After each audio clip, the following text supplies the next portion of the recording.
用微光照亮夜晚，用溫暖溫潤心靈。親愛的朋友們，歡迎來到微光夜讀。副縣長老公為了晉升縣長，和市宣傳部部長的女兒勾搭在一起。這個女人還有另一個身份，是電視台主任。兩人聯合製造假新聞，污衊我出軌，逼迫我淨身出戶。不僅如此，害怕我曝光他的骯髒行為，想要將我從當地縣城趕出去。然而千算萬算，我那副縣長老公怎麼也沒想到，從小在孤兒院長大的我，居然會有一個省政協主席哥哥。接下來開始我們本期故事，記得點擊訂閱並開啟小鈴鐺。我叫李慧，從小在孤兒院長大的。大學畢業後，我考公進入縣民政局工作。因為一次飯局，我意外結識了當時還是鎮長的老公劉軍。更令我意想不到的是，飯局上劉軍主動要我的聯繫方式，之後對我展開追求。在劉軍猛烈的追求下，最終我倆走進了婚姻的殿堂。我一直都知道劉軍看上我真正的原因，是因為我有一個很疼愛我的乾媽，她是我的孤兒院院長。她還有着另一個身份，本縣龍頭企業董事長。當時乾媽在縣裡的地位很高的，縣長、副縣長、局長都對我乾媽很客氣。因為全縣每年最高的內稅公司就是我乾媽的公司。婚後的日子，劉軍對我百般寵愛。為了報答劉軍對我的寵愛，我經常做搭線人，讓劉軍接觸我乾媽。在我這個中間人長達5年的搭線下，劉軍終於利用我乾媽手裡的資源，成功從鎮長晉升為副縣長。同年，我也成為民政局副主任。好景不長，由於外資企業的引進，我乾媽的地位一落千丈，加上疫情3年經濟的影響，乾媽的公司一度面臨破產，最終不得不遷出本縣。從那時候開始，劉軍對我的態度日漸冷淡。本來我也不以為然，就算他對我的態度再怎麼不好，我也是他2個孩子的媽，難不成他還跟我離婚不成？而且他能有今天的成就，我可是有着不小的功勞。然而事實我還是低估了人性的黑暗。這天，劉軍居然堂而皇之地帶回來一個女人。一開始我以為這個女人是劉軍的同事，只是來家裡做客。吃晚飯的時候，小姑子帶着我的2個孩子出去吃肯德基。飯桌上，老公和那個女人坐一個方位，公公婆婆坐一個方位，而我就像是一個外人，單獨坐一個方位。李慧，我們離婚吧，你這些年賺的錢我一分不要，兒子歸我，女兒歸你。劉軍很是平淡跟我說着，然後拿起筷子幫旁邊的女人夾菜。公公婆婆都冷着臉看着我。劉軍，你在說什麼？我不敢相信自己的耳朵，我兒子說的話你聽不懂。李慧，你也不掂量自己的身份，你一個连7大姑8大姨都沒有的孤兒，嫁到我家這麼多年，算是你8輩子修來的福分了。我兒子現在當副縣長，也讓你成功上位副主任，你也該知足了。吃完今晚這頓飯，帶着你的女兒離開這個家。婆婆冰冷而又諷刺地對我說道。我心如刀絞，如墜冰窖，怎麼也沒想到老公他們一家人會突然對我如此。我剛想說什麼，劉軍開口打斷我的話。我知道你想說什麼，無非就是你乾媽幫助過我很多，我能夠當上副縣長都是因為你的功勞。李慧，你真的別太高估自己了。你乾媽這些年來偷稅漏稅，一直是我跟稅務局的人打好關係，幫你乾媽的公司擦屁股。要不是我，你乾媽早就進局子裡，說不定連你也要一起進局子。感謝的話我就不讓你說了，你我緣分已盡。吃完這頓飯，咱們就此散夥。我氣得據理力爭，一口難敵三嘴，被他們一家三口唇槍舌劍、顛倒是非、昧着良心的話語給擊潰。劉軍，你這般侮辱我，沒有利用價值就拋棄我，我是不會如你所願的。我流着眼淚，憤怒地咆哮，是嗎？願不願意可不是你說的算。明天咱們民政局離婚，你膽敢說一個不字，我就將你那骯髒不守婦道的行為公之於眾。劉軍猛地將筷子砸向我，我不守婦道？這些年我只有你這麼一個男人，而你呢，帶個女人回來。我話沒說完，他們一家三口將我攆出去。當天晚上，我帶着女兒被迫離開這個家。第二天，我剛到民政局上班，局裡的人見我，一個個散發出異樣的眼光，甚至有的人對我指指點點。當我走進辦事大廳，才發現大廳內的公示牌上貼滿了照片，這些照片利用錯位將我和一個個我甚至連名字都叫不出的男人拍攝得曖昧盡顯。主任把我喊進他的辦公室，對我就是一通辱罵。李慧，身為民政局副主任，你的個人私生活骯髒得簡直令人髮指。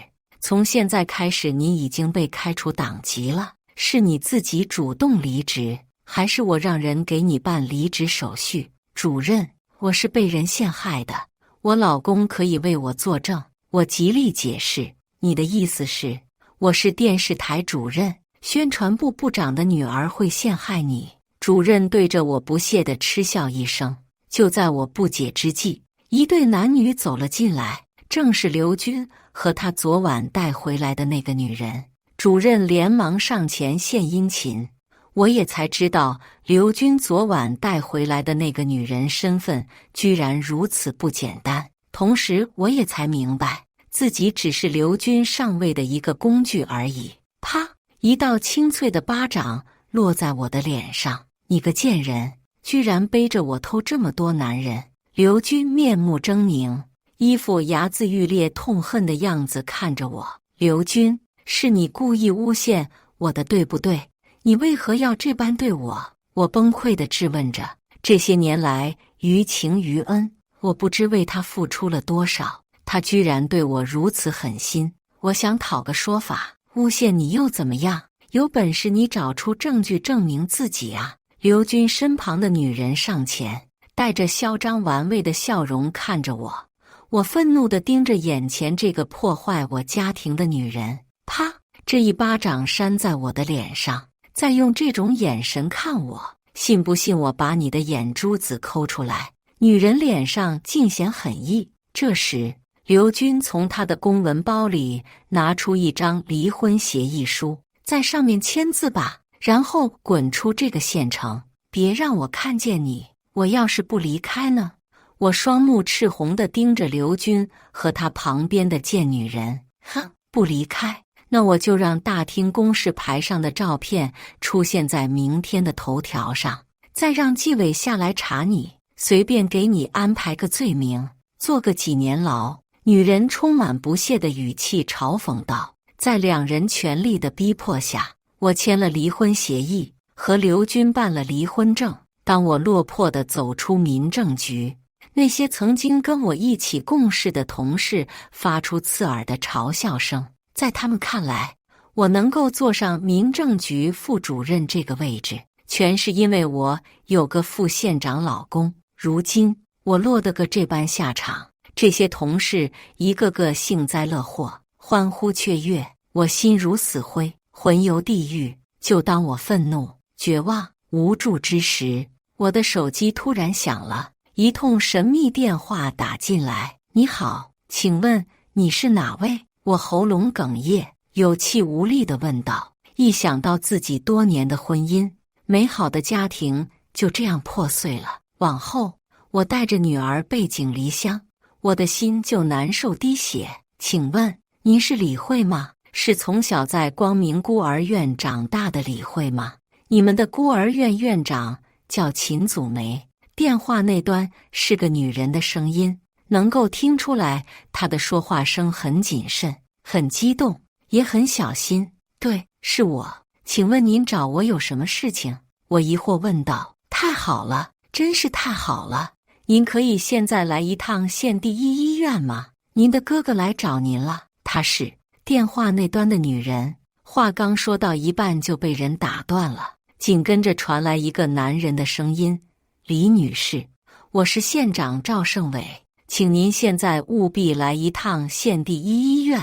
如果您不方便，我可以開車去接您。我懵了，縣長趙勝偉的聲音我聽過，這確實是他的聲音。另外，他說我的哥哥來找我，於是我連忙回道：有時間，我馬上打車過去。我攔了一輛出租車，前往市第一醫院。當我來到醫院門診處，只見以趙勝偉為首，院長、局長等4、5個男子擁簇着一位中年人向我走來。我的目光被那中年男子所吸引，並不是因為這中年男子多有氣質，而是他的長相居然跟我有7、8分相似。這一刻，我的心臟噗噗直跳，直覺告訴我，這個中年男子可能是我哥哥。那中年男子的目光也十分激動地看向我。領導，他就是李慧。趙勝偉對着中年男子介紹道。能夠讓趙勝偉畢恭畢敬、尊稱領導的人，足以說明他的身份是市級領導。中年男子情緒激動，他的雙眼含着淚花打量着我。趙勝偉等人見我和這個中年人的樣貌很相似，一個個露出笑容。我叫方天意，我可能是你哥哥，你能不能讓護士抽點血，或者給我一根頭髮？方天意激動的舌頭都有點打結。領導，先到我的辦公室聊。院長十分有眼力勁地說道。來到院長辦公室，一名護士取走我一根頭髮，還抽了一點血。辦公室裡的氣氛有些緊張。方天意讓我坐在他的旁邊，問我一些有關於5歲前是否還記得一些事物。5歲前的記憶真的很模糊。我努力回想着說道，那時候我家旁邊好像有個牛棚，村裡人稱呼我媽大方子。還記得村附近有一個大湖，我有個哥哥，有一次帶我去上墳，他背着我掉進了一個水溝裡。我斷斷續續地說着，總感覺這些記憶是夢裡的，時間太久了，真的記不清了。旁邊的方天意身體在不受控制地顫抖着，他的眼神跟父親一樣充滿慈愛看着我。你還記得哪些？都說出來給哥哥聽。此刻我的喉嚨也哽咽了，因為我能感覺眼前這個中年人是我的親哥哥。在沒有 DNA 對比的依據下，我倆都不敢輕易相認。我記得我是跟哥哥還有爺爺一起去趕集，哥哥和爺爺捉了很多黃鱔去賣，我坐在板車上等他們。後來我就被人給抱走了。聽到這裡，方天意流下了眼淚。這時，一名醫生輕輕地推開門，手裡拿着一份文件走進來。領導，鑑定結果出來了，李女士的與您母親的 DNA 相似度達到99%。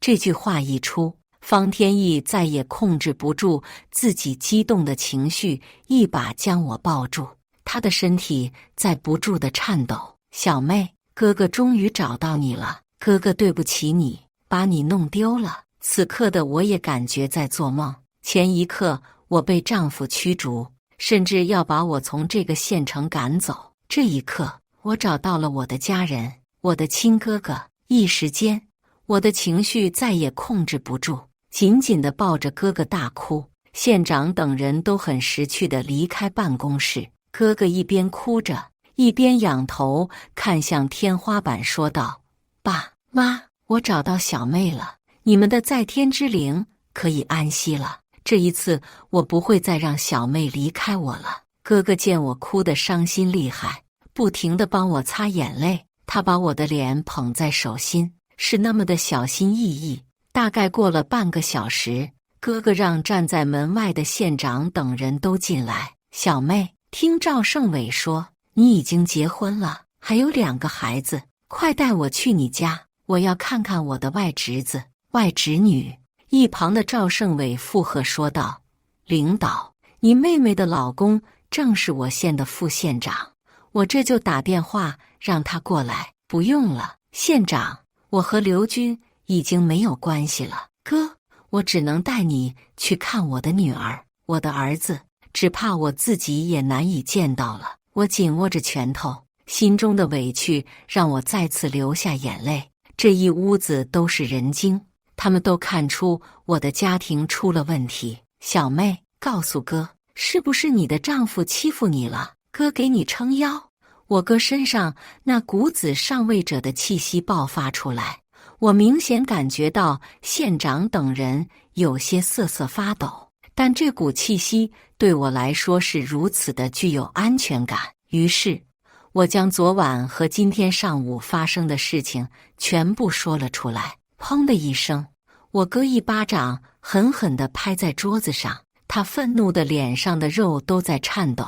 縣長等人一個個更是噤若寒蟬。好一個副縣長，好一個是宣傳部部長的女兒，欺負到我方天翼妹妹的頭上來了。領導，我馬上打電話給劉軍這個王八蛋，讓他過來給您妹妹磕頭。另外，我打電話給紀委，讓他們徹查劉軍。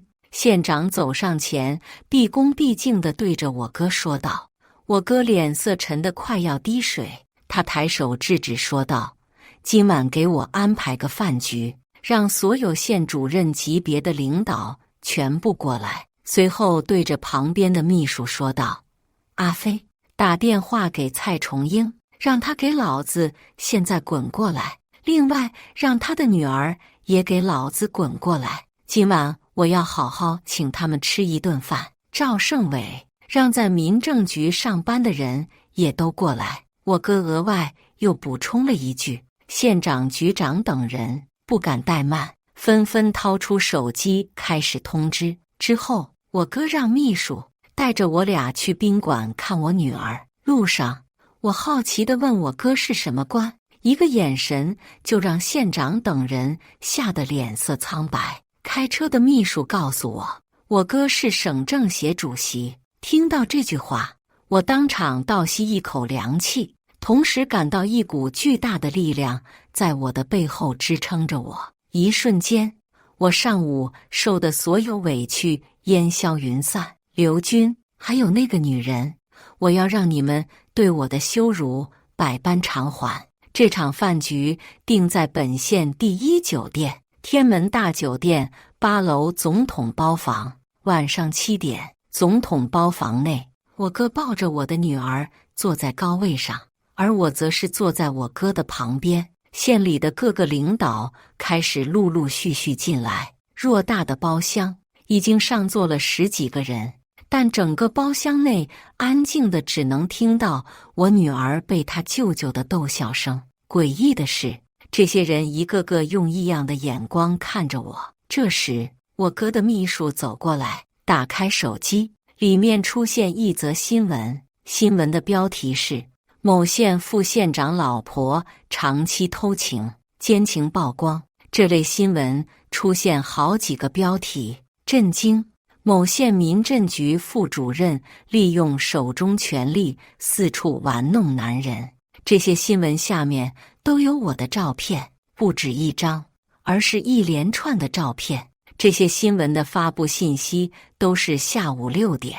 看着這些新聞，我的氣得牙齦發疼。劉軍這個王八蛋，你都已經把我逼迫到這個程度了，還要讓我身敗名裂。見我情緒激動，我哥拍了拍我的肩膀，示意我冷靜。我所受到的屈辱，他今天會幫我一併討回來。舅舅，我想上廁所，等會兒陪你玩。好嘞，讓媽媽帶你去。我女兒的一句舅舅，嚇得在場所有人的目光全部收回，看着這群向來高傲的縣領導一個個低下頭，我心中冷笑，都是一群趨炎附勢的家伙。我帶着女兒出去上廁所，走出包廂，一些縣裡的領導見我從這裡走出來，都很詫異，因為我乾媽還有劉軍這兩人的關係，這些領導都對我眼熟，再加上新聞的傳播，他們不明白我這種水性楊花、出軌、骯髒的女人怎麼會出現在如此莊重的場合。對於這些人嘲諷嗤笑，我懶得理睬。等會他們會跟包廂裡的那些人一樣，看到我都會低下頭顱。我帶着女兒從衛生間裡走出來，好巧不巧，正好碰到民政局主任霍田帶着我曾經一起工作的女同事，一群人手裡拿着手機，一個個嘴裡發出譏笑，聊得眉飛色舞。喲，你們快看，那不是我們恪守婦道的副主任嗎？還真是啊。不對呀，他怎麼會出現在這裡？怎麼還沒滾出咱們縣城啊？今天的新聞他沒看到嗎？真是丟死人了，還有臉賴在這裡，估計是沒了工作，在這裡當服務員吧。我看他是故意過來蹭場合的。主任，他不會還以為自己是民政局的副主任吧？這要是被裡面的大領導看見了，我們民政局的臉往哪兒擱呀？霍田帶着這群人一臉陰沉地將我攔住，眼神兇狠地對我說道：“李慧，你特麼腦子是不是有病？這種場合是你能來的嗎？你是不是沒搞清楚我白天對你說的話？你已經被開除了，不是我們民政局的工作人員了，請你馬上從這裡滾出去，少特麼在這裡丟人現眼。”霍田對我的厭惡和言語侮辱，我只是淡淡的嗤笑一聲：“是我舅舅喊你們過來吃飯的，你憑什麼讓我媽媽滾？”女兒見我被欺負，站出來替我討公道，還真是不要臉的人，生出來的孩子也是個不要臉的。一位名叫趙霞女同事站出來嘲諷：“小丫頭，阿姨今天就告訴你，你媽是個野種。”連自己的父母都不知道是誰，你哪來的舅舅？我說李慧，你教育孩子能不能靠譜一點？明明是你的野男人，居然恬不知恥地告訴孩子是舅舅。這話一出，其他女同事一個個都捂着嘴嘲笑。這些人的嘴臉把我女兒氣得要撓他們，不過被我制止了。李慧，給你10秒鐘時間滾出去，否則別怪我叫保安把你轟走。丟下這句話，霍田便走進包廂。那些女同事一個個露出高昂的姿態，跟着主任的步伐一起走進去。媽媽，你剛剛為什麼？他們舅舅是大領導，這些人太可惡了。我女兒氣得直咬牙。我拍了拍女兒的小肩膀說道：“有些話是不需要說的。等會兒他們會親自給媽媽磕頭認錯。”話音剛落，一道不和諧的聲音從我身後響起。我倒是誰說這麼狂傲的話？原來是你這個不知廉恥的賤人！我轉身望去，只見2男1女走了過來，其中1男1女正是劉軍和他的新相好蔡娟。在他倆的旁邊的中年男子，應該就是蔡娟的父親，是宣傳部部長蔡崇英。我還以為是條母狗在吠呢，原來是個人吶！看着向我走來的3人，我毫不畏懼地對着蔡娟回擊道：“你這個底層的牛馬，罵誰是母狗呢？可能向來被人捧慣了，第一次被人用語言攻擊，蔡娟心裡受不了。誰回應我，誰就是母狗了。”我冷冷一笑：“賤人，白天沒把你給打醒是吧？敢辱罵我，你知不知道我是誰？信不信我隨便一個電話就把你給弄死？”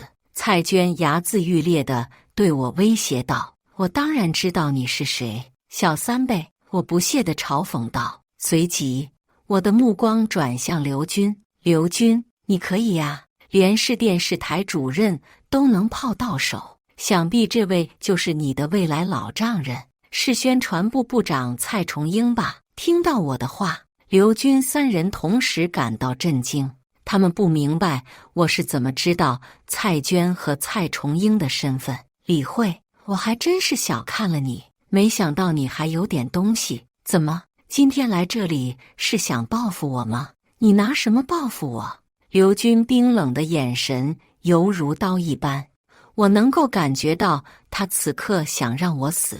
雖然我不知道你為什麼會出現在這裡，看在你是我孩子的媽份上，我勸你現在給我滾蛋，否則什麼？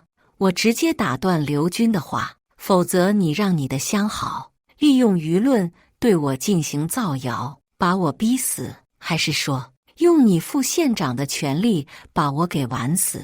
我毫無畏懼地跟劉軍對峙。你真狠吶，劉軍，為了你的仕途，把我逼到這種份上，先是羞辱我，再是造謠我，你就不怕遭到報應嗎？報應？劉軍不屑一笑，報應這種東西只會落在你這種底層人身上。哦，你的意思是，如果我的權力地位比你高，那遭受報應的就不是我，而是你，對不對？我笑了，是發自內心的笑。你還真是成長了不少啊，李慧。沒錯，這個社會的規則就是這樣，誰有權，誰就是審判者，弱者只會遭受報應。好了，我懶得跟你扯犢子，現在跟我滾。今晚我的名聲要是因為你而受損，信不信我讓你們母女倆悄無聲息地消失？劉軍發紅的雙眼幾乎要把我和女兒給吞噬掉。此刻我的心也在顫抖，沒想到他狠起來，連自己的女兒都可以犧牲。我深吸一口氣，顫抖地吐出來：好，記住你剛剛說的話，希望你不要後悔。我後悔，對，我確實後悔，後悔今天上午沒讓你坐牢。阿娟，叔叔，我們進去。這個女人要是再敢騷擾我們，我就收拾她。三人帶着怒气走進包廂。媽媽，爸爸這是不要我們了嗎？剛才他好可怕，好像要吃了我們。女兒緊緊抱着我的大腿，害怕地問道。我一時間都不知該如何回答女兒。媽媽，如果爸爸不要我們，我們也不要他了。我摸了摸女兒的腦袋，然後拉着她的手走進包廂。剛走到包廂門口，就聽到县長趙勝偉說話：各位，給大家介紹一下，坐在我旁邊的這位領導是我省政協主席方天翼。方領導此次蒞臨我縣，並非過來巡查工作，而是來尋找他失散多年的妹妹。皇天不負有心人，方領導終於在我縣找到了他失散30多年的親妹妹。方領導得知他的妹妹在我縣生活得非常好，特意組織了今晚這個飯局，感謝在座的各位。包廂內那些縣領導們聽到這話，一個個都鬆了一口氣。劉軍三人也都已經坐在席位上，三人竊竊私語。蔡崇英對他的女兒說道：女兒啊，是不是你幫方領導找到他的親妹妹，所以特意把我喊來表示感謝的？爸，我不大清楚，可能是我們電視台的功勞吧。哦，那就好，那就好。蔡崇英長長地舒了一口气。這時，我哥旁邊的秘書阿飛站起來說道：哪位是民政局主任霍田？被點名的霍田一個機靈站起來，臉上立馬堆砌笑容，無比恭敬地彎腰回道：領導好，我就是霍田，方領導的妹妹就是在你們民政局工作，所以今天特意把你們民政局的人都喊来。阿飞一臉嚴肅地說道。此話一出，民政局的那些女同事們一個個震驚的你看我，我看你，顯然他們怎麼也沒想到身邊的同事居然隱藏着一位大佬妹妹。霍田又激動又着急：你們誰是方領導的妹妹呀？趙霞，是你嗎？主任，不是我，我有爹媽，沒有哥。秀芝，是你嗎？主任，也不是我，我是家裡的獨生女。那你們到底誰是領導的親妹妹呀？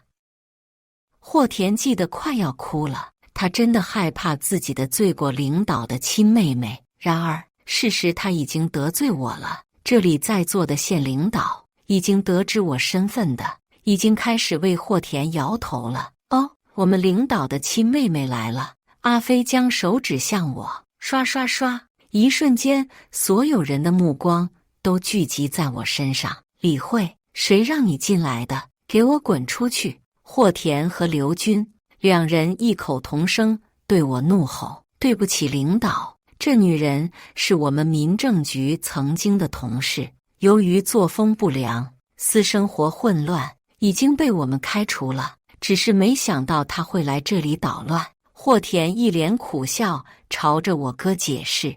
劉軍也趕忙站起來解釋道：“對不起，領導，這女人是我前妻。他一直對我心存報復，今天來這裡可能是想羞辱我，我這就讓他離開。”這兩人同時來到我身邊，準備把我強行嫁出去。放開我媽媽！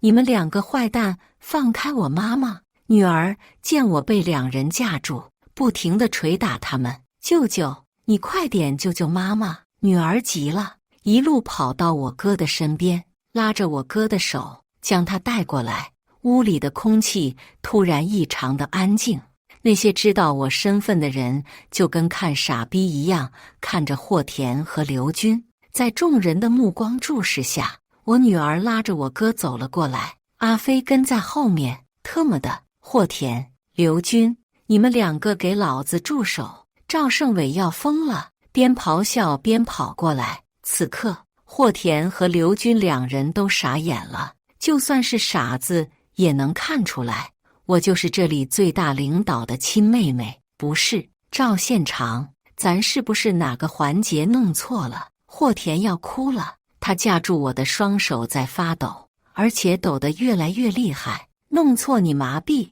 趙縣長一個大笔兜子扇在霍田的臉上，她就是方領導的親妹妹，你特麼眼睛長在腚眼上了嗎？方領導和他妹妹長得這麼像，你特麼看不出來？霍田的腦袋跟機器人一樣，十分機械地看了看我，又看了看我哥，緊跟着他就跟大出血一樣，臉色唰的一下蒼白無比，撲通一聲跪在地上。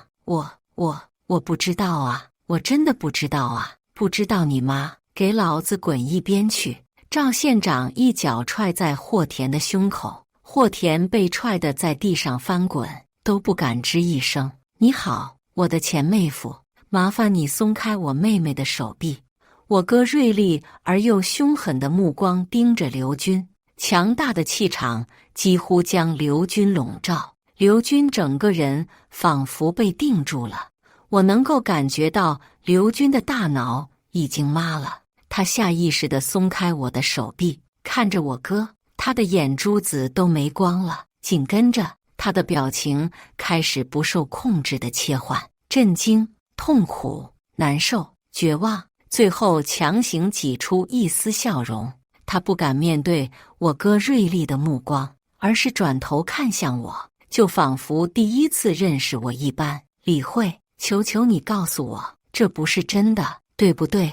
你是個孤兒，怎麼可能會有哥哥？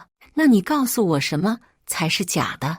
你帶個女人回來，夥同你們一家人逼迫我離婚，淨身出戶是假的。我乾媽沒能力了，我也沒有利用價值了，你就將我和女兒踢出家門，準備迎娶市宣傳部部長的女兒是假的。我為了孩子不願離婚，你利用蔡娟電視台的能量造謠我是個骯髒、水性楊花的女人是假的。剛才你在包廂外面說要利用手中的權力弄死我，也是假的。你是不是想說，你所做的一切都是假的？你怎麼不說話？對了，你剛剛說了，這個社會的規則就是這樣，誰的權力大，誰就是審判者，弱者只會遭受報應。劉軍被我說的一步步後退，都這個時候了，他還不停地搖頭否認。當初我嫁給你，為你生兒育女，你卻把我當作你試圖晉升的墊腳石，現在你升到副縣長了，我乾媽秦祖梅的公司面臨破產，被迫遷移，所以我對你來說已經沒有價值了，你就另尋新歡，重新找個墊腳石，就這樣把我給踹了，甚至想讓我永遠消失，這一切都是假的嗎？我憤怒地咆哮，將心中所有的不滿全部發洩出來。劉軍怕了，官大一級壓死人，我哥的官位直接碾壓他，足以將他壓成屎。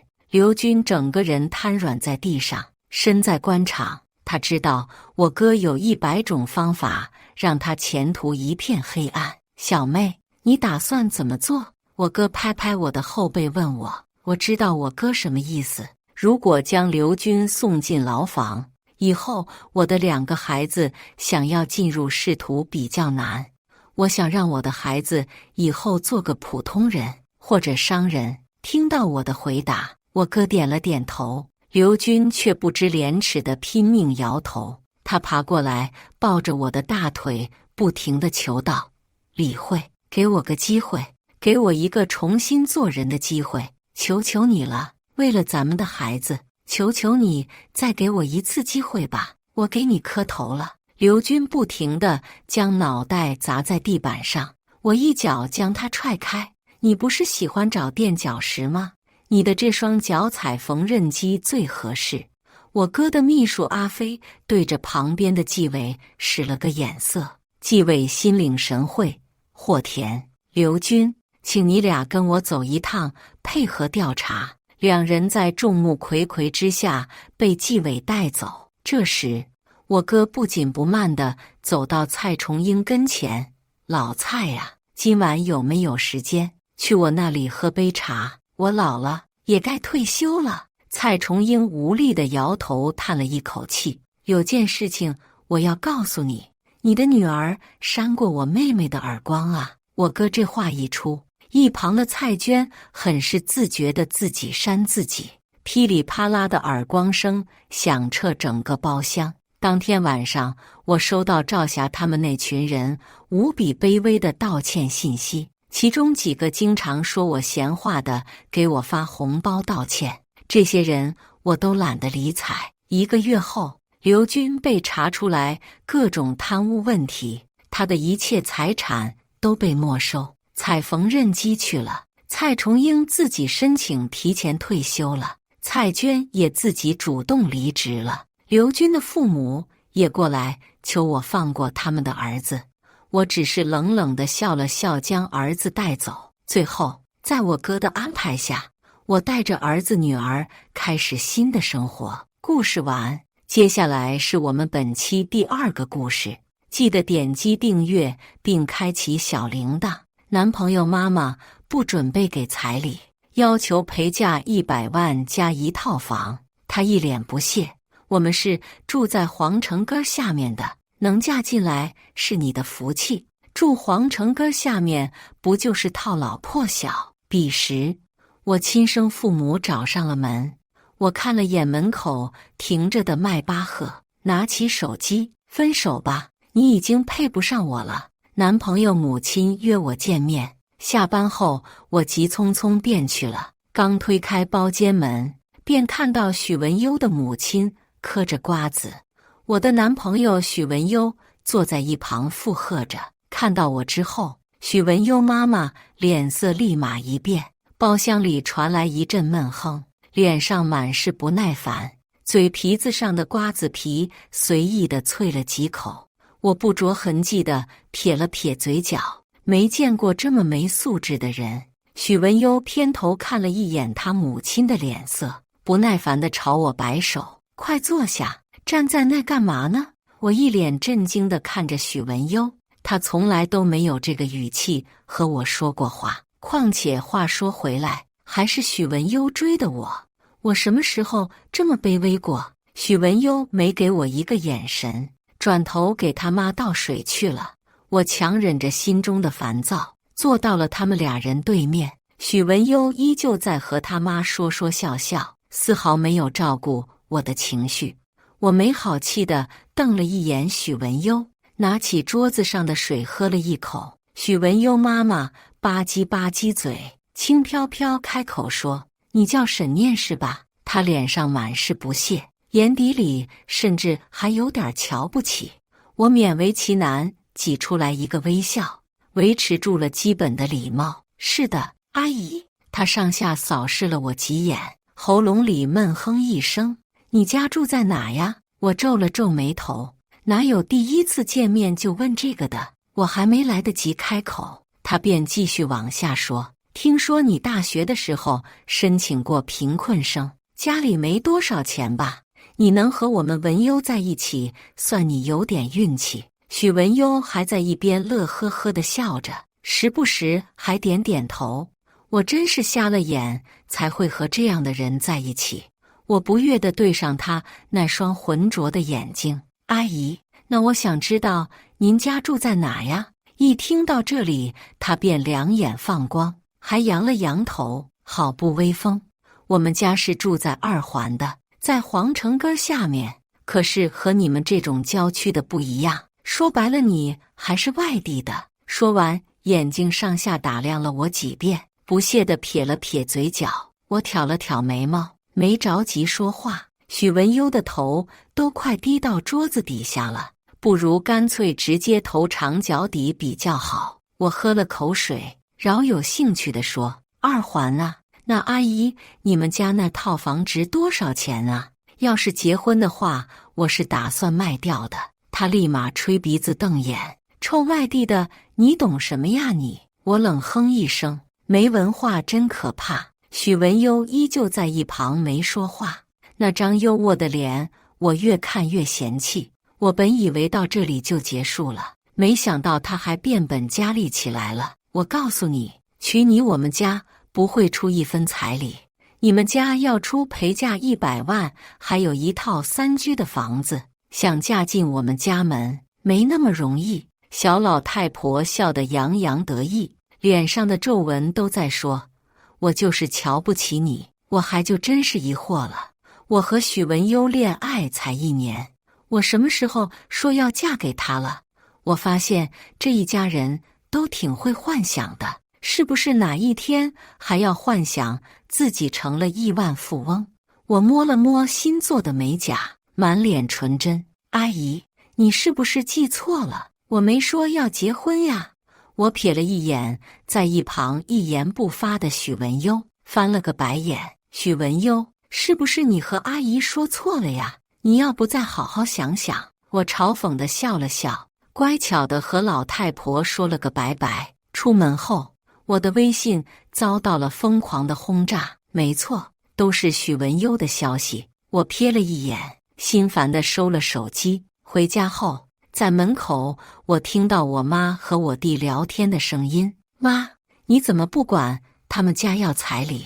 我和柔柔還要結婚呢，天天就知道柔柔。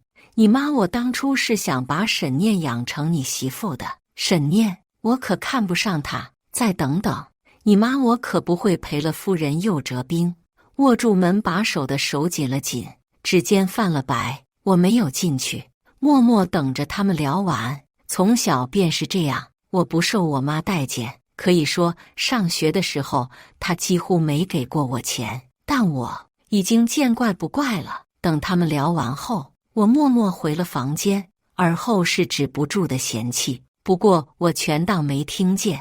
我家的確住的是郊區，平房的那種。我沈念就是被誰都瞧不起。傍晚的時候，門口被敲響了。我透過窗戶去看，有幾個民警。我一臉疑惑，悄悄看着外面的動靜。警察後面是一對夫婦，穿得光鮮亮麗。他們交涉了一會，我媽便把我叫出了門。我愣愣地盯着眼前的這對夫婦，腦子裡在想的是小說情節發生在我身上了。民警取走了我的一根頭髮，說要去比對 DNA。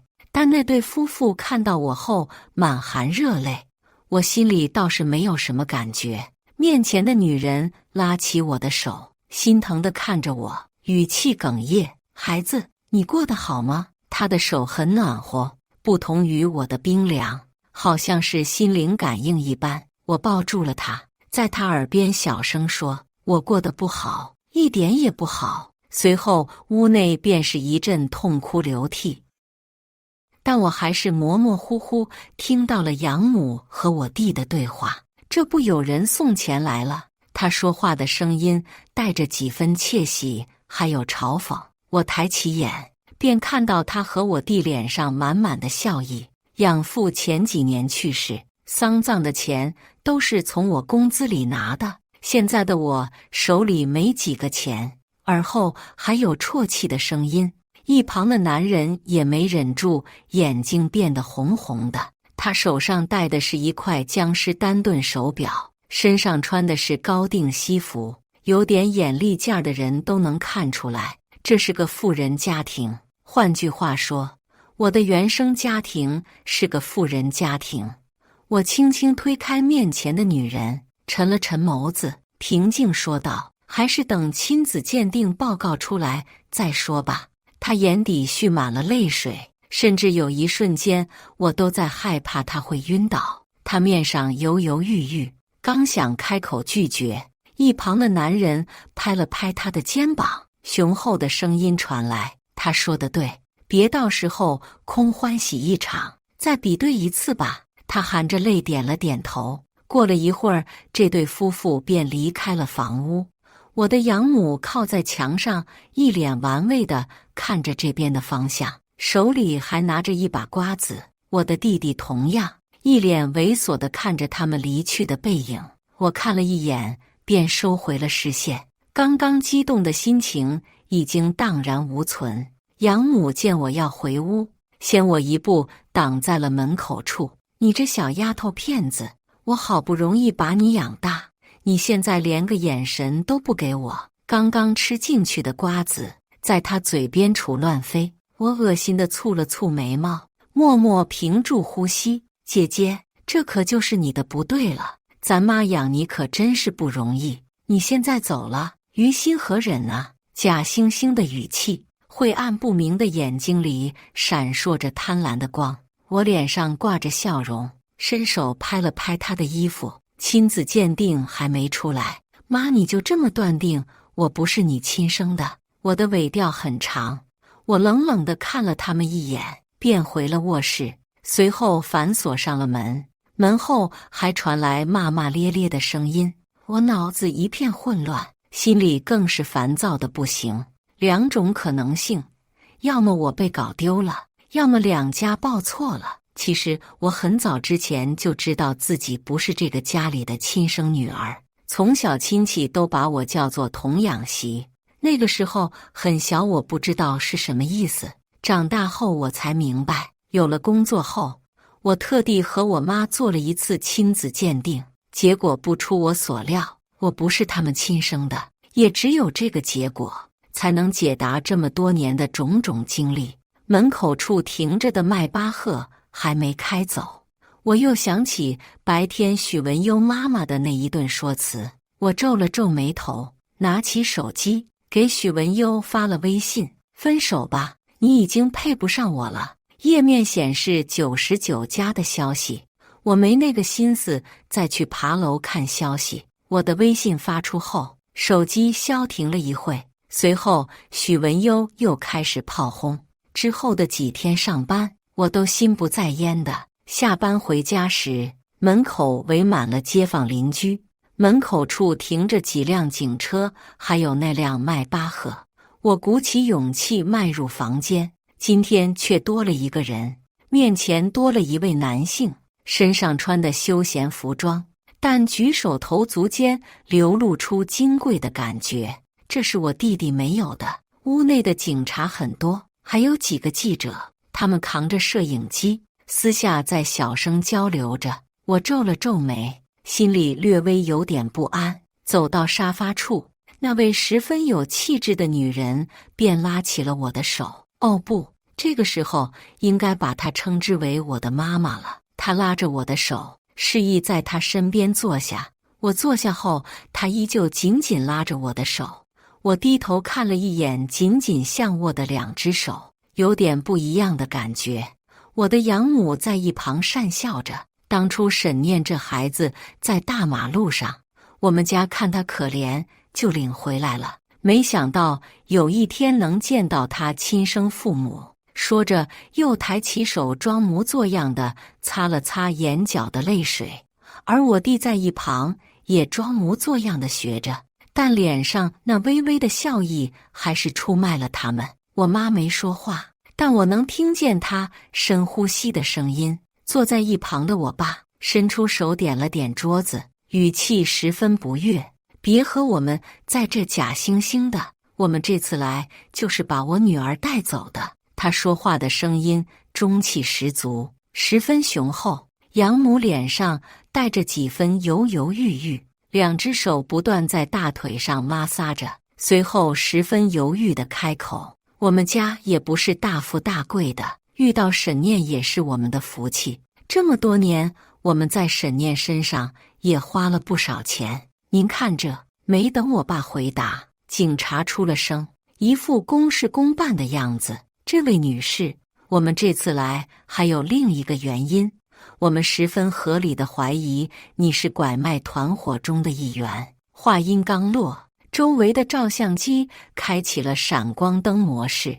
養母一聽便急了，直接站起來和警察大聲說話：“沈念是我老頭帶回來的，什麼拐賣，就是在大馬路上撿回來的，你們不能這麼冤枉人啊！”尾音有點哭腔，我弟也有樣學樣的開口：“對呀，你們不能冤枉人啊！”坐在我對面的那個男人開口，說話的聲音不急不慢，但聽起來十分有威脅性：“這些事情麻煩和我們的律師還有警察去說，我妹妹的事情，我們家絕對不會放手。”我出神地望着面前的這位男性，看談吐看行為舉止都能看出他是一位優質男性。他是我的哥哥，我的親生哥哥。通過長時間的交涉，我明白了這一切的緣由。我是被拐賣的，我還有個哥哥，我家裡很有錢。我看着這間破舊不堪的小屋，腦海裡又想象着豪華的別墅，本來那才是屬於我的生活。我本來是不用這麼悲慘的。我恨極了我的養母。回家的路上，我看着窗外的夜景，這是寧城最繁華的商圈，車內很安靜，聽到的大多是窗外的風聲。我媽捏了捏我的手，我轉頭看過去，她臉上帶着笑，是那種平易近人的笑，但我又看出了幾分局促，似乎是怕嚇到我的那種感覺。我深吸了一口氣，努力裝成很自然的樣子：“怎麼啦，媽媽？”一瞬間，我媽沒出聲。“沒事沒事，我給你介紹你哥哥，他叫溫燕，現在在你爸公司工作。”我朝他點了點頭，沒什麼感覺，他應該是一個很好的哥哥。沒過多久，車速變慢，映入眼簾的是寧城房價最高的別墅區。我有點怯生生地看着屋內的一切，可以說是金碧輝煌。我媽領着我去了我的房間，很大很大，有我自己的衣物間。沒說多少話，我媽從包裡拿出來了一大嘟嚕鑰匙，一提起來便是金屬碰撞的聲音。鑰匙很多，我媽拍了拍我的肩膀，柔聲道：“念念，一切都過去了，媽媽沒什麼好給你的，這是咱們家在寧城的一棟房，都租出去了，現在你就是他們的房東。過幾天我領着你去辦過戶手續，你明天也可以去那邊看看，之前拆遷後你爸非要買的。”我驚恐地看着這一大串鑰匙，隨後連忙擺手：“媽，這我不能收。”她直接把鑰匙塞到我的懷裡：“拿着，這是媽的一份心意，明天周末我領你去看看。”我抿了抿嘴：“媽，我自己去也行。”面前的女人一愣，隨後尷尬地笑了笑：“是不是我嚇到你了？你明天自己去，我就不跟着了。”話音剛落，他便離開了房間。我懊惱地皺了皺眉頭，其實我不是那個意思。他臨出門眼底的落寞，讓我心裡有點不好受。我看了眼手機，彈出來的還是許文優的消息。我不耐煩地把他拉黑了。第二天，我提着那一串鑰匙去了寧城的老城區。許文優媽媽口中的皇城根兒。我媽臨出門和我說了小區名字，怕我忘記，還特意在微信上發了一遍。早晨的老城區很是熱鬧，可以聽到大爺大媽的聊天，十分接地氣兒，也十分舒服。我拿着我媽給的地址，在一棟樓面前停住了腳步。這一棟樓都是屬於我的房子，我是房東。看着手裡的一串鑰匙，我犯了難，以後收租怎麼收呢？正當我犯難的時候，就看到許文優媽媽從一單元門口出來，手裡提着一袋垃圾。她瞥了我一眼，嘲諷開口：“喲，都找到我們家門口了，站門口都礙着別人的事兒了，沒素質。”我有點發懵地看着她，她的唾沫星子亂飛，吹鼻子瞪眼的。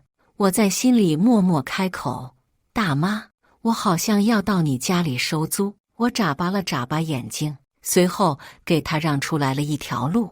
我沒那個氣性和她去爭辯了，畢竟我現在可是房東。但很奇怪，我沒想到許文優家的房子是租的。前幾天他趾高氣揚的樣子還歷歷在目。我仔細瞧着這棟樓，感覺年代有點久了，再過幾年估計都可以拆遷了。但是勝在它接地氣，感覺很舒服。我看着許文優媽媽的背影，不由得搖了搖頭。裝逼被打臉是什麼體驗呢？我拿起手機給媽媽發了條短信：“媽媽，我想知道有沒有哪家住戶兒子叫許文優的。”沒過多久，那邊傳來了消息：“我去問問你爸的秘書。”我抿了抿嘴，等着那邊的回復。一單元306的住戶。我抬起頭往3樓望去，太陽很刺眼。我眯了眯眼睛，耳邊傳來嘈雜的腳步聲。我轉頭便看到了許文優的媽媽，她叉着腰，上下掃視着我，頭微微揚着，好似要拿鼻孔看人。沈念，等着我們悠悠呢。她輕笑一聲，前幾天不是還說看不上我們悠悠嗎？怎麼今天就追上來了？我挑了挑眉，雙手環臂，想繼續聽她接下來的話。前幾天在餐廳的事情，我也不追究。還是那句話，陪嫁的東西一分不能少。要進我們家門，上我們家戶口，可不是那麼容易的。他操着一口寧城本地方言，眼底滿是輕蔑。我皺了皺眉頭，隨後附和地點了點頭。我略帶思考地停頓了幾秒。阿姨，你說的對，我覺得許文優真的太優秀了，您家我也高攀不起，我真的配不上您兒子。我一臉誠懇地看着他。許文優媽媽被噎得說不出來話，臉色變得飛快。她抬手在身後擦了擦手，不耐煩地說出口：“走吧，走吧。”我看着她的背影上了樓，嘴角不自覺地撇了撇。這老太太脾性還真牛，和那通天文大媽有一拼。但這個放一邊，我還是沒想到許文優家裡的房子是租的。畢竟他媽當時擺出來的姿態真的很瞧不起人，好像每個人都爭着搶着上他家戶口本一樣。當然，現在他媽媽依舊那麼趾高氣揚。臨走前，我看了一眼我要收租的一棟樓，內心感嘆，這收租婆有點累。本來我就是來這看一看，沒有必要花費那麼多時間。況且中午有一個聚餐，這個聚餐是家裡人的，聽我媽說會來差不多20多個左右。回家後我稍微收拾了一下，便跟着爸媽去了餐廳。聚會的餐廳是寧城有名的一品坊。之前和許文優來過一次，只覺得這裡的菜真的好貴，但環境是真的不錯，而且菜真的很好吃。和許文優來的時候，我們是在外面的大堂吃的，這次來的是包廂。等我和爸媽進去的時候，包廂裡已經坐滿了人，看着都很富態，並且面善。我哥坐在裡面，顯得格外的俊俏。從昨天回來，我和他也沒有過多的接觸，但心中就莫名有一種親切的感覺，這可能就是血緣。我爸興致沖沖地把我介紹給他們，包廂裡一片歡聲笑語，大多數的親戚都是誇我長得好看，很像我媽，然後給我一個大紅包。一個紅包有多厚？我想應該不用我多說了，保守估計我得拿了好幾萬了。我禮貌地朝他們笑着，大多數是附和的點點頭。這場聚會我是主角，我是被包圍的。我哥坐我旁邊，沒怎麼說話，只是突然把包好的螃蟹給我遞了過來，骨節分明的手指，手腕上還戴着名表。他依舊沒有多說一句話，清冷的嗓音很有磁性。吃，還沒等我反應過來，坐在溫燕一旁的女孩就開了口。她看起來大概10歲出頭，身上穿着公主裙，臉蛋兒還沒張開，但能看出來是個美人胚子。她皺着眉頭，嘟着小嘴：“溫燕哥哥應該餵我吃的，我不喜歡你。”嬌滴滴的小姑娘說出的話直來直去的，但童言無忌嘛。我看了眼她皺得快要打結的眉頭，不着痕跡地笑了笑，端起盤子給她遞了過去。我歪着頭打趣道：“現在是溫燕哥哥給你包的了。”剛剛一瞬間寂靜起來的包廂也迅速恢復了歡聲笑語。我哥溫燕清了清嗓子，似乎有點別扭：“你不用管他，他就是被寵壞了。螃蟹本來就是包給你的。”我有點驚訝，然後打哈哈說道：“他就是一個小孩，下次不用讓着，本來就是你的。”溫燕說話總是那麼言簡意賅，直來直去的。聽着她說的話，我暗地裡苦澀地笑了笑。在養母家的時候，從來沒有人這麼照顧過我的感受。飯桌上的交談聲還在繼續。念念，這事你們打算怎麼處理？那對夫婦肯定有貓膩。我爸有點煩躁，眉眼中有點怒火。已經交給律師了，跑不了。屋內有點發悶，我只能出來透透氣，卻沒想到在大堂靠窗戶的位置看到了許文優。這是這麼多天我第一次看到許文優，他的樣子還是那麼意氣風發，甚至還可以說是有點光彩照人。坐他對面的是他哥們，兩人正歡聲笑語地說着，冷不丁的他哥們來了一句：“沈念，你真就放棄了？”我沒再往前走，一來是不想讓許文優發現我，二來是我也想聽聽許文優的回復。許文優喝了口飲料，吊兒郎當地開口：“怎麼可能？我還沒把搞上他，到嘴邊的鴨子飛了，哪有這個道理？”說罷，兩人笑了起來。我緊緊握着手，美甲刺痛着我的手掌心。我沒想到許文優是這麼一個人渣，真的好惡心。那怎麼辦？你腳踏兩條船，那對我事業有幫助啊。你說女人不在家相夫教子，現在混得都比男人好了，你說這世道？我不知道他口中的那是誰，可能是哪個不知名受害者。他們嘴裡輕飄飄的語氣，好像是在談論什麼玩物一樣，說得十分自然隨意。我不理解他們的三觀。誰說女人只能相夫教子的？我努力壓着心中的怒火。許文優這種人渣，沒必要顧及他的臉面，畢竟他們一家都是愛裝逼的人。還沒等我動身，我哥溫燕便從我身邊經過。這人走路都沒聲的嗎？哦，對了，許文優在的公司好像就是我爸開的這家。怎麼說呢？我和許文優真的太有緣了。這晚回家，我養母罕見地給我發來了消息，還是語音，語氣很溫柔，帶着幾分討好的意思。念念，現在公安局的人非要調查你爸，你看念在我們養了你這麼多年的份上，能不能求情？你弟弟還等着結婚呢。念念，你要是手裡還有錢，就幫你弟弟，這彩禮錢我們拿不出來啊。語音越聽越煩，我拿起手機打了幾個字回復，然後拉黑。那就別娶。其他的事情對接律師，沒人知道當初我受了多少打罵。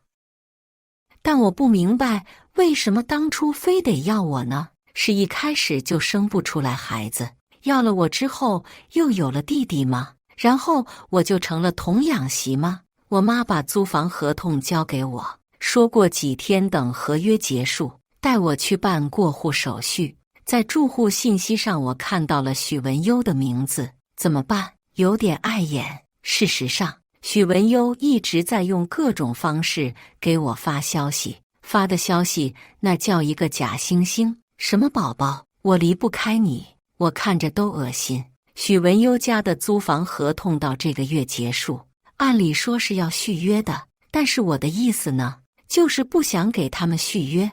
我想我作為一個房東，應該有這個權利吧。下班後，我便坐地鐵到了老城區，依舊是那麼安逸，有種不同於東三環的感覺。這棟樓有點年久了，沒有電梯。好在許文優家裡住在3樓，爬上去也不是很累。咚咚咚，我敲響了許文優家的房門，門前還貼着春聯，旁邊堆積着一些雜物，還有生活垃圾。對門出來了個老太太，吐槽道：“這丫的又沒扔垃圾，沒素質。”我看了眼腳下的垃圾，嫌棄地挪了挪腳。這家人還真是沒素質哈。又過了幾秒，門後傳來了急促的腳步聲，還伴隨着不耐煩的吐槽聲。門緩慢打開，面對的是許文優媽媽那張不耐煩的大臉。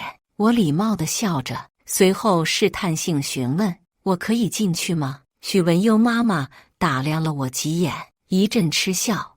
我發現你這個女孩有點東西，有個詞語叫做欲擒故縱，是不是？她嘲諷地笑着。我依舊禮貌地看着她，盡量做出服務人員的感覺。畢竟咱們也就是一個平平無奇的房東而已，歸根到底還是服務型行業。她還在輸出，還是那個要求，陪嫁那一份不能少。她突然想起來了什麼一樣，眼睛放了光，聲音也加大了許多。還有結婚後在家相夫教子，恪守本分。我嘴角尷尬地咧開，不是你家是皇族嗎？要求這麼多，而且你兒子也不是很優秀吧？見他還有繼續輸出的趨勢，我抿了抿嘴唇，試探性打斷，小聲開口：“那個阿姨，我是房東。”她一愣，一臉狐疑地審視我。我繼續禮貌性微笑，從包裡拿出了他們家的租房合同。阿姨，這是你們家的租房合同，這個月到期。他從我手裡一把搶走，翻看了起來。我一臉誠懇：“阿姨，咱們可以到裡面說嗎？”他懷疑地看了我2眼，隨後點了點頭。這合同你哪來的？我隨便找了個地方坐下。合同是我媽給我的，現在這一棟樓都是我的。我說得漫不經心，仰着頭看着他，滿臉錯愕。之前那位看不起人的老太婆，現在臉都要綠了，只能愣愣地看着我。屋子裡很安靜，依稀能聽到外面的鳥叫聲。我伸出食指敲了敲桌面：“阿姨，你也別站着，坐下聊。”我稍微掃了一眼這套房子的整體布局，給我的感覺就是十分雜亂，東西很多，垃圾也很多。許文優媽媽依舊一副懷疑的眼神：“你家不是住在郊區嗎？怎麼可能？這房子是你的。小姑娘沒必要這麼裝腔作勢吧？”我思考了一會，猶猶豫豫開口：“阿姨，托您的福，那天回家後，我親生父母就找了過來。這一棟房子都是我媽給我的。您要是不相信，我這有我媽錄的視頻，我媽您應該認識吧？”說罷，我便把手機放到她面前，點開視頻播放。我饒有興趣地看着她的臉色變化。老太太看完視頻後，臉色馬上就變和善了。出乎我意料的，許文優媽媽伸手拉住我的手，臉上帶着笑，手還試圖想拍拍我。我不着痕跡地甩開：“念念，我就說你這麼優秀，沒想到原生家庭這麼好呢。你看我們悠悠真有福氣。你們倆的婚事呢？我想的是快點辦了，畢竟男人就得早早拴住比較好。我無語地翻了個白眼，沒忍住直接吐槽出口：許文優是個太子爺嗎？我可不稀罕。一瞬間空氣寧靜，許文優媽媽頓了頓，然後繼續開口：文優這孩子好啊，他在大企業上班，一年能掙好多錢呢。你和文優相處了這麼久，肯定也知道他為人怎麼樣。阿姨也就不王婆賣瓜，自賣自誇了。我撇了撇嘴角，我和許文優早就已經分手了。至於您說的許文優的為人怎麼樣，我還真沒看出來有啥好的。阿姨，我這次來呢，就是想和您聊一下續約的事情，別的我覺得沒必要再浪費時間的聊下去。許文優媽媽讪讪地點了點頭。我是第一次親身經歷富豪的差別對待，之前許文優媽媽可從來都沒有給過我好臉色，這次直接拉住了我的手，還想讓我們盡快結婚。想啥呢？許文優這種人配嗎？合約這個月到期，這套房我不打算再租給你們家，和您提前說一聲，盡快找別的房源吧。我直接公事公辦地說出口，沒有半點拖沓。許文優媽媽臉色又是一變，眼睛又瞪了起來，大聲開口：憑什麼不租給我們？我們家租了這麼久。說到最後，她直接站起來，用手指着我的鼻子罵。我收回了自己的視線，冷聲說道：我是房東，現在我不打算租了，有問題嗎？她用力拍了拍大腿。當然有問題呀，我們這一直租着，這就相當於是我家的房子了，這麼多年了，這是什麼邏輯？怎麼這房子就是他們家的了？那要是這套房子拆遷，是不是還得分給他們一部分錢？這家人的邏輯，我真的是佩服。我長這麼大還沒遇到過這麼沒素質的人。我瞥了一眼他那撒潑的樣子。用不用我拿房產證給你看看上面的名字？許文優媽媽坐到我身邊，似乎是一臉苦口婆心的勸阻。念念，你一個女人家有這麼財產會被惦記的。你和悠悠結婚，你倆一塊護着這財產。說的輕聲細語，不知道的還以為他說的是什麼大道理。可不，這算盤珠子都快崩我臉上來了。我沒說話。看了眼手上的手錶，這個時間許文優快下班了，我可不想和他對上。我小聲開口：阿姨，我勸您呢，還是有點自知之明。您想要個有錢的兒媳婦，但未必有人看得上你們家，畢竟您家是住在皇城根下的人，誰能配得上呢？說完這句話，我便要起身離開，他在一旁狠狠地瞪着我。還沒等我挪步，門便傳來了開鎖的聲音。過了1秒，看到了許文優的身影，他懷裡抱着一個大箱子，精緻的西裝上沾滿了灰塵，往日神采奕奕的眸子如今一片死灰，周圍的氣氛很凝重，一看就能看得出來，許文優被辭退了。是我哥把他辭退的嗎？我不知道，但看到他這種頹勢，我很開心。不尊重女性的人不配有好下場，嫌貧愛富的人更不配。許文優看了我一眼，眼睛有了神。念念，你怎麼來了？我挑了挑眉，我來收租啊。許文優一臉懵，眼神望向他媽媽。我沒心思去等他的反應。經過他身邊時，我小聲說道：快點找房子喲，我的太子爺。許文優轉頭一臉錯愕。準確的來說，應該是一臉的不可置信。他伸手拉住我，一隻手托着那個大箱子，左腿抬起來頂着，怎麼看都有點滑稽的感覺。這真的應了網上那句話：有錢可以擺脫很多煩惱，很多人都是嫌貧愛富的，這是事實。回家後，我看到我哥的書房亮着燈，我直接上樓去了書房。我想知道許文優是不是他開的。我敲了敲門，裡面沒有傳來聲音。又過了幾秒，門被打開，溫燕戴着一副眼鏡，應該剛剛在處理工作。怎麼了？溫燕說完，直接轉身回到書房。我跟着她的步子進到書房，待她坐到椅子上後，我開口：“哥，許文優，你是開除的嗎？”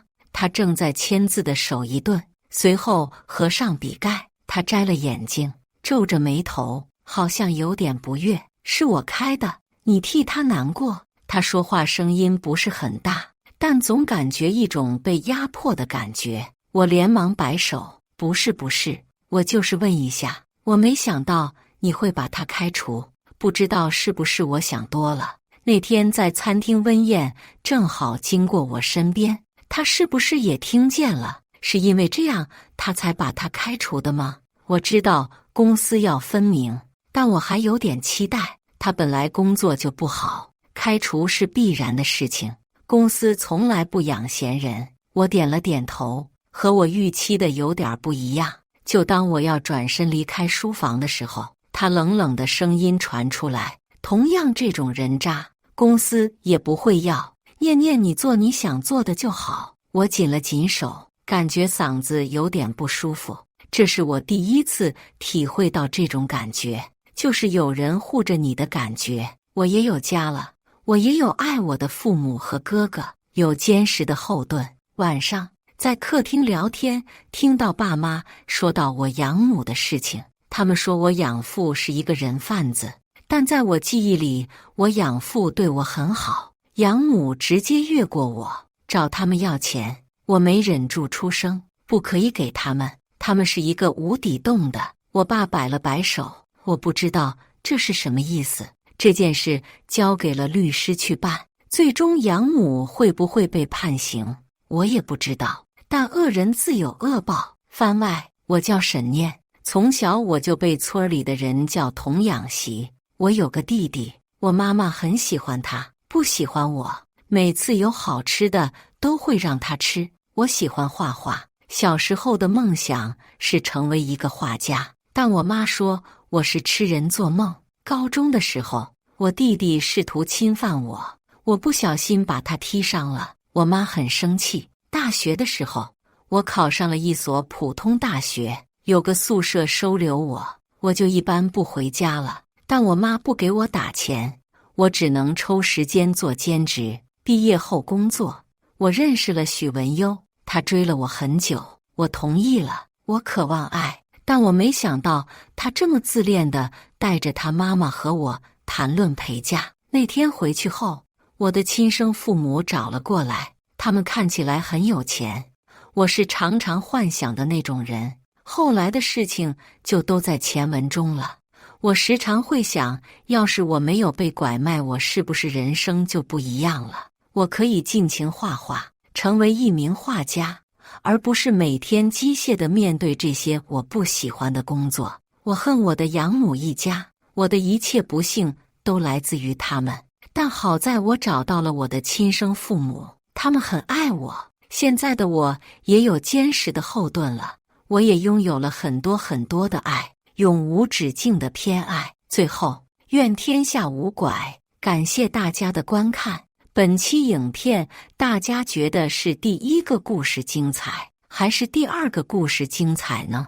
歡迎大家在下方評論區討論。如果你喜歡這類故事，記得點擊訂閱微光夜讀，並分享給更多的人，這會對我幫助很大。再次感謝大家的觀看。